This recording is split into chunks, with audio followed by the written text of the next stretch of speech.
के मलालों में जिंदा मिसालों में। আমরা ইন্টারনেট বন্ধ করিনি, বন্ধ হয়ে গেছে, কিংবা স্যাটেলাইটে পানি ঢুকে ইন্টারনেট বন্ধ হয়ে গেছে। আমরা ইন্টারনেট বন্ধ করিনি, ইন্টারনেট বন্ধ হয়ে গেছে।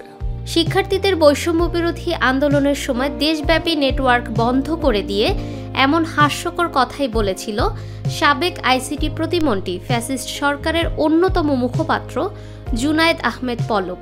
তার মন খারাপ মানেই বিরাট আয়োজন।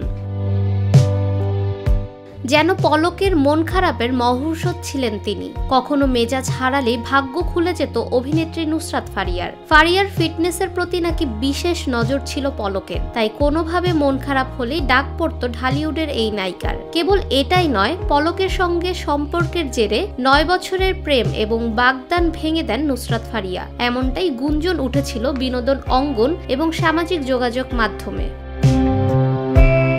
আওয়ামী লীগ সরকার পতনের ফলে কেবল রাজনৈতিক অঙ্গনে নয়, বরং এর প্রভাব পড়েছে শোবিজ অঙ্গনেও। হাসিনা সরকার পতনের পর আলো আসবেই নামে একটি হোয়াটসঅ্যাপ গ্রুপের কিছু স্ক্রিনশট ফাঁস হয়। তারপর থেকেই বেরিয়ে আসতে শুরু করে শোবিজ তারকাদের থলের বিড়াল।